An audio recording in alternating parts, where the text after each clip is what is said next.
Olá, tudo bem com vocês? Então, nessa quarta parte do nosso vídeo sobre desenvolvimento pré-natal, a gente vai dar continuidade sobre os fatores maternos e paternos que podem afetar no desenvolvimento dessa criança que está dentro da barriga da mãe, certo? Então, na nossa última parte, na terceira parte, na verdade, que até agora vocês assistiram, vocês tiveram acesso aí a atividade física, a questão do trabalho, como isso pode afetar na gravidez, né, de maneira positiva ou negativa. E agora a gente vai falar um pouco sobre as drogas, né, ou as medicações, enfim, que podem estar influenciando ou podem estar associadas com algum problema durante a gravidez. E aí, uma das primeiras, que super falada, é a talidomida, né, ou também chamada de ácido glutâmico, que ela é uma medicação usada, sedativa, usada como anti-inflamatório, né, usada para problemas como hanseníase e um tipo de câncer. Então a talidomida, ela foi muito utilizada durante o século XX para tratar inclusive de grávidas que tinham insônia, gente. E aí tempo depois, se descobriu que ela gerava efeitos super negativos no desenvolvimento do embrião ou do feto. E o que acontece? Se descobriu, por exemplo, a focomelia, que é a malformação dos membros, o encurtamento dos membros na criança. Então, infelizmente, é uma medicação que afeta o desenvolvimento e é proibidíssima para quem está grávida, certo? Antibiótico tetraciclina, também utilizado para diversos tipos de infecções. Esse antibiótico ele também pode causar problemas na parte óssea da criança, desenvolvimento do esqueleto, certo? Então também não é recomendado ser utilizado na gravidez. Medicamentos depressores do sistema nervoso central também podem afetar, também inclusive no desenvolvimento do sistema nervoso da criança, tá? Também não é recomendado. Logicamente, as drogas anticancerígenas, como metotrexato, né? Os medicamentos anticancerígenos, eles podem, inclusive, causar aborto, assim como todos esses outros, na verdade, né? Mas por serem muito fortes, podem causar aborto, pode causar morte no feto, malformação, enfim. Então, quando a mulher descobre que está com algum tipo de câncer, geralmente o que acontece é que ela precisa parar o tratamento, né? A depender do tratamento, é interessante que ela pare para poder não afetar a criança. Um medicamento que é muito usado para espinhas, né? Enfim, que uma galera aí quando tá adolescente utiliza é o Roacutan. Inclusive as pessoas que utilizam, muitas delas, né, sentem alguns efeitos, né? Então, enfim, ele tem a longo prazo um efeito super legal na pele, mas de início ele causa alguns efeitos colaterais. E ele não é recomendado também para mulheres grávidas, também por gerar riscos no desenvolvimento da criança. E os medicamentos anti-inflamatórios, como naproxeno e também ibuprofeno, também não são recomendados por também causarem problemas no desenvolvimento do bebê, ok? E aí a gente tem as drogas em si, como maconha, cocaína, metanfetamina, certo? Que eles também vão causar ou vão influenciar no desenvolvimento desse bebê. E eu coloquei aqui um quadro para descrever um pouquinho sobre qual é o efeito delas na criança, né? Seja dentro da barriga da mãe, seja após o nascimento, ok? E uma parte interessante é que os estudos sobre o uso da maconha em mulheres grávidas são escassos. Então não se tem muita certeza especificamente sobre qual é o efeito em si da maconha no desenvolvimento da criança, ok?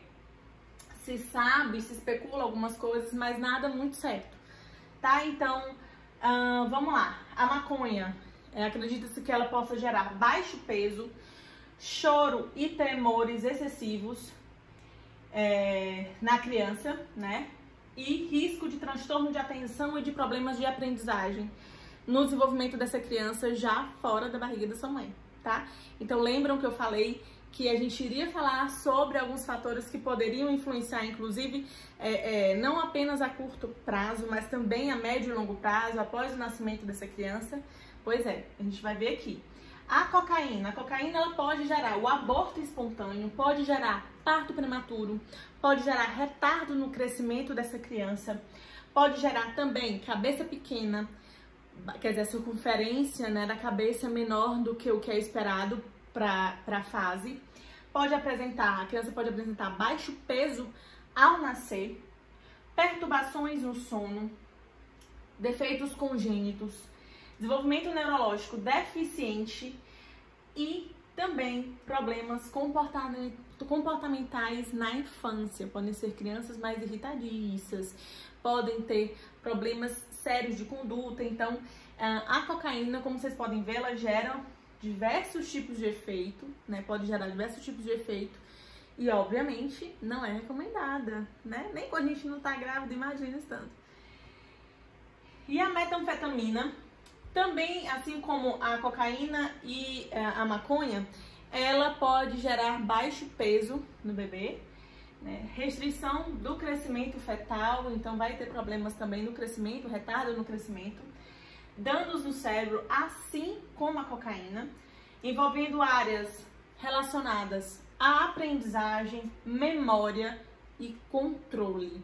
Então, essas drogas, por elas afetarem diretamente o sistema nervoso de quem usa, se a mãe está utilizando essas drogas, isso também vai afetar o sistema nervoso do seu bebê, provavelmente, né? E aí a gente tem que, na maioria delas, né, a gente tem esses efeitos relacionados à parte cognitiva, ao sistema nervoso em si, certo? Bom, e uma das drogas que são socialmente aceitas, mas que também geram prejuízos no desenvolvimento do embrião, do feto, é o álcool, gente. Então, o álcool, a depender, logicamente, da sua intensidade de uso, ele pode causar sérios problemas para o bebê, tá? Inclusive, e aqui vai uma dica para quem vai ser mamãe ou para quem está grávida, né? Pensa em estar grávida, é que até o beber moderadamente, socialmente falando, só bebo socialmente. Pois é, mas isso pode gerar sérios riscos para o seu bebê, ok? Então, o álcool, ele pode causar o que a gente chama de síndrome alcoólica fetal. E o que essa síndrome alcoólica fetal, né, gera de sinais e sintomas na criança? Infelizmente, vai gerar retardo no crescimento, vai gerar malformações da face e do corpo e também transtornos do sistema nervoso central. Então, sempre lembrando, toda droga, toda utilização de droga lícita ou ilícita que afete o sistema nervoso da mãe, afete o sistema nervoso de quem utiliza, vai afetar também, obviamente, o sistema nervoso da criança, vai tudo para a corrente sanguínea, certo? Então, vai afetar o sistema nervoso da criança. Então, aqui nessa figura, acho que não sei se vocês conseguem ver, mas aqui a gente tem, olha, a ingestão de bebida alcoólica pela gestante.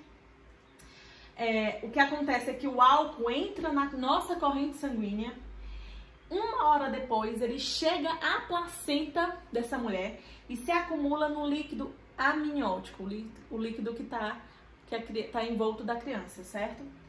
E aí o feto ele pode aspirar o álcool e há um sério risco de inclusive microcefalia e outros problemas que foi o que a gente relatou aqui, né? O retardo no crescimento, outros problemas relacionados ao sistema nervoso central, malformações de face e malformações no corpo.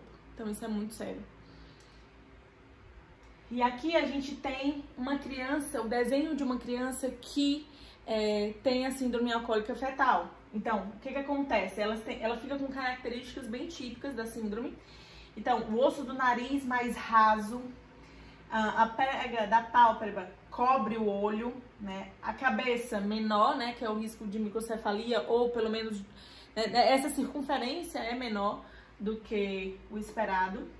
A pequena abertura dos olhos, né? Esses olhinhos meio puxadinhos. A ausência da depressão entre o nariz e o lábio superior, dessa depressãozinha que a gente tem aqui. A face é plana e o nariz é curtinho. E o maxilar é pouco desenvolvido e o lábio superior também é bem fino. Vocês podem ver aqui, ó, o lábio superior bem fino, certo? Então, existe aí uma caracterização, uma característica realmente facial causada pela síndrome alcoólica fetal. O uso da nicotina, o uso do cigarro, que também é socialmente aceito, mas que gera problemas sérios, né, para a criança. Problemas sérios pra gente também, tá? Então, por favor, perceba bem que não é legal utilizar, ok? Vamos lá.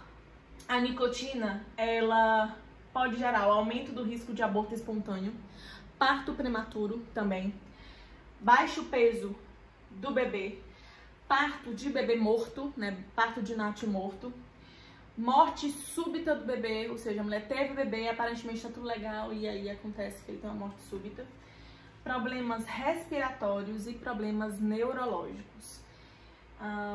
Essas imagens aqui, ó, que estão disponíveis para vocês também, mostram bem, né, as malformações fetais causadas pelo tabagismo, pelo uso da nicotina. Muito triste, gente, muito, muito triste. Então, realmente, a gente sabe o tanto que a nicotina ela é prejudicial para um indivíduo adulto. Imagina para uma criança que está em desenvolvimento dentro da barriga de sua mãe.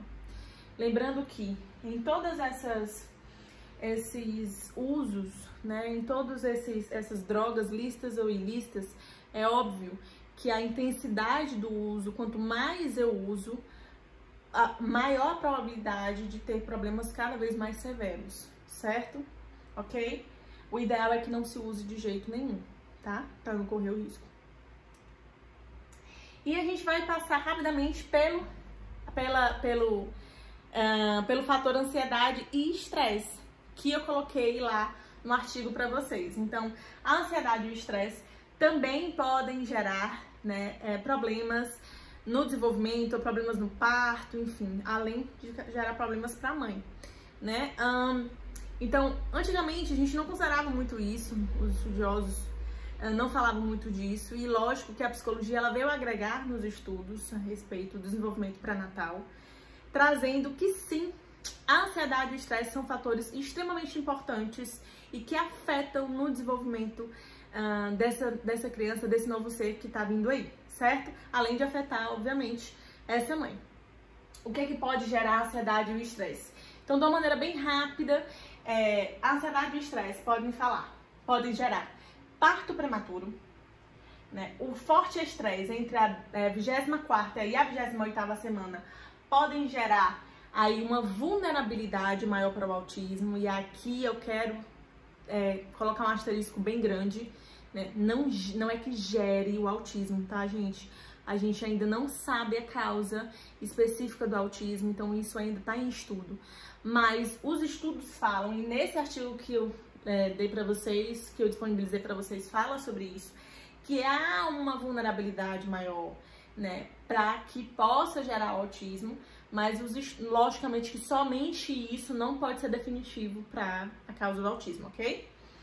Recém-nascido mais ativo e irritadiço, aquela criança que chora muito, que é muito ativa, que tem dificuldade para dormir, problemas de atenção ao longo do desenvolvimento dessa criança, né? Então, principalmente na fase escolar é que vai se perceber mais, né? Aí quando a criança tiver dificuldade de focar no quadro, tiver dificuldade de focar no assunto que está sendo dado. E também problemas de conduta, problemas comportamentais, que muitas vezes, inclusive, aparecem na adolescência, certo? Inclusive com utilização de condutas de risco, né? Com aparecimento, na verdade, de conduta de risco. Então, é preciso que vocês leiam o texto, né, para vocês verem melhor essa descrição, tá? E aqui eu dei essa deixazinha para vocês do que pode gerar, aí o que a ansiedade e o estresse podem afetar. Na próxima parte, a gente vai falar rapidamente sobre os fatores paternos para encerrar esse assunto, ok? Eu espero vocês lá.